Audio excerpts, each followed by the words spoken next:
चौथा ज्योतिर्लिंग है ओमकारेश्वर। क्या है? कोई ओमकारेश्वर गए हैं? सब में 2 लोग हाथ उठा लेते हैं, हम गए। सब में 2 लोग तो हैं भाई। 2 भी नहीं होते तो मुझे ये होता कि कलयुग का अंत आ गया। चलो 2 हैं, अभी तक कलयुग का अंत नहीं आया, कोई तो है, अंत नहीं हुआ। ओमकारेश्वर।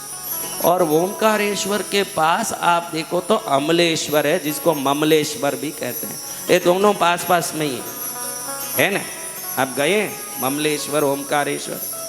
जो गए हैं वो पुण्यशाली है, बाकी लोग जाके पुण्यशाली बनो, ये प्रार्थना है। आप भी जाओ, आप भी पुण्यशाली बनो, आपका भी पुण्य बढ़े, कल्याण हो जाए, यही प्रार्थना। अब मैं ये कह रहा था कि एक बार नारद जी गोकर्ण क्षेत्र में भक्ति करके वहाँ आगे बढ़ रहे थे, तो देखा कि विंध्य पर्वत आके वंदन किया नारद जी को। पर्वतराज विंध्य ने वंदन करके कहा, नारायण के परम उपासक नारद जी को मेरा प्रणाम। नारद जी ने विंध्य को ऊपर नीचे देखा और जोर से एक श्वास निकाला। आप लोग भी कभी कभी किसी काम में जाते हो, काम नहीं हुआ हो, वापस आते हो, घरवाली पूछती है क्या काम हुआ, आप कहते हो ना उसका अर्थ क्या? यानी क्या? नहीं हुआ। गोविंदा गोविंदा। क्या हो गया? काम बिगड़ गया। तो नारद जी को ये प्रणाम किया। नारद जी ने कहा तुरंत एकदम विंध्य पर्वत का आया, अरे नारद जी ये क्या ऐसे हाँ हूँ कर रहे हो, क्या हुआ? अरे विंध्य तो कितना बड़ा है, कितना अच्छा है, फिर आपने ये आवाज़ क्यों किया, मुझे देख के श्वास क्यों निकाली लंबी चौड़ी? अरे तू तो बड़ा होशियार है, बड़ा आदमी है, मेरे तो ऐसे। नहीं नहीं नारद जी, आप ऐसे ही कुछ नहीं करते हो, आप जहाँ कुछ करते हो वहीं कोई कारण होता है, आप बताओ क्यों सांस निकाला जोर से? अरे विंध्यो, मेरू पर्वत को नाम सुना है? अरे वो भी हमारे पर्वत जात के नाम क्या सुनना, जात जात को जानता है, क्या सुनना है? अरे मेरू पर्वत इतना ऊंचा है कि उसके शिखर देवलोक के ऊपर जाके छू रहे हैं, और तेरे शिखर देख बहुत छोटे छोटे हैं। ये मैंने देखा तो लगा कि तू पर्वतराज होके भी क्या राजा हुआ, राजा हो तो मेरू पर्वत जैसे होना चाहिए। ऐसी बात है, बड़ा शर्म आ गया।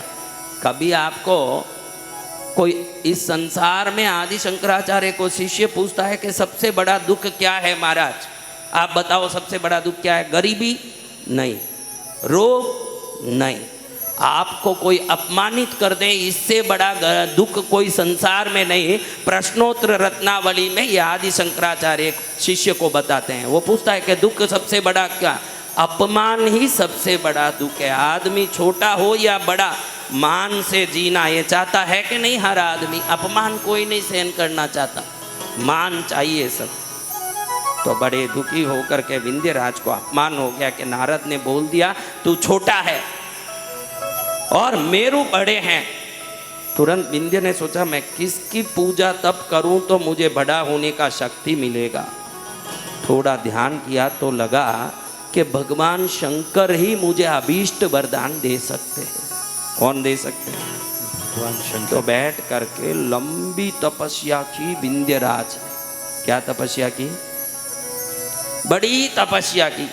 विंध्यराज ने कहा कि मैं ऐसी तपस्या करके वरदान मांगूंगा कि भगवान प्रसन्न होकर मुझे मेरू पर्वत जितना बड़ा बना दे। आप भी भक्ति करते समय विभिन्न प्रकार की इच्छाओं से भक्ति करते हो कि नहीं? लेकिन हम लोग बोलते भक्ति करो भक्ति करो, क्यों है पता है?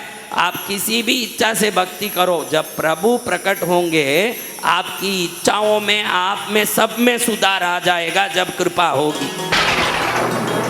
लंबी चौड़ी भक्ति तपस्या के बाद प्रभु शंकर हाथ में त्रिशूल लेके, पास में माँ को लेके, परिवार के साथ विंध्यराज के सामने प्रकट हुए। कहते हैं कि तेरे तपस्या से प्रसन्न हूं, अभीष्ट वरदान मांग ले। मांगना तो वही चाहिए था, मेरू पर्वत जितना बड़ा होना है। नारद ने मेरा अपमान कर दिया, लेकिन ध्यान रखना, आप किसी भी इच्छा से ईश्वर का भजन करोगे, भजन धीरे धीरे आपके जीवन में परिपक्वता लाके आपको श्रेष्ठ बना के मेरे लिए शुभ क्या अशुभ क्या ये ज्ञान देगा। अंत में शुभ ही मांगोगे, अशुभ छोड़ दोगे। जय जय गुरुदेव। विंध्य तपस्या किस लिए शुरू किया? हाँ, मेरू पर्वत जितना बड़ा बने। जब प्रभु को देखा, ये दूसरों जैसे बनने की घमंड खत्म हो गई जब प्रभु सामने प्रकट हुए। अब प्रभु के सामने ये नहीं मांगा कि मेरे को मेरू पर्वत जितना बड़ा बना दो। प्रभु के सामने विंध्य पर्वत ने आशीर्वाद मांगी कि प्रभु जहाँ आप प्रकट हुए हो, यहाँ मैं ओम के प्रणव नाद से युगों तक साधना किया, तब आके आप प्रकट हुए, क्योंकि आप ओमकार स्वरूप हो। यहीं आप ज्योतिर्लिंग ओमकारेश्वर के रूप में प्रकट हो जाएं और शाश्वत रूप से धरती के लोगों का कल्याण करें। इसीलिए मैंने तपस्या की, ऐसे बोल दिया।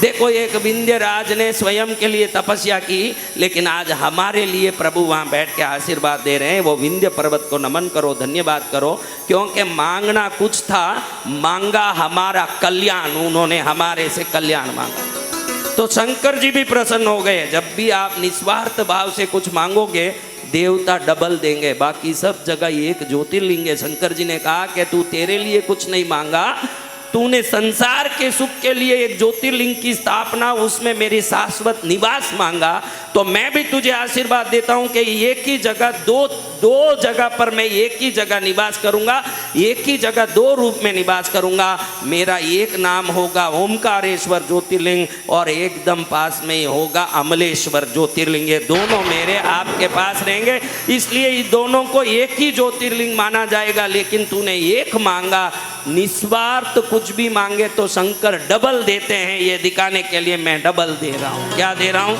डबल। अपने लिए मांगे वो तो है संसार में, लेकिन देखो विंध्यराज ने खुद के लिए मांगने का सोचा, लेकिन मांगते मांगते क्या मांग लिया? संसार के कल्याण के लिए एक ज्योतिर्मय शंकर जी का शाश्वत निवास मांग लिया। क्या मांग लिया? निवास। तो ऐसे धन्य बने हमारे विंध्य पर्वतराज। उनके कारण चौथा ज्योतिर्लिंग ओमकारेश्वर प्रकट हुआ।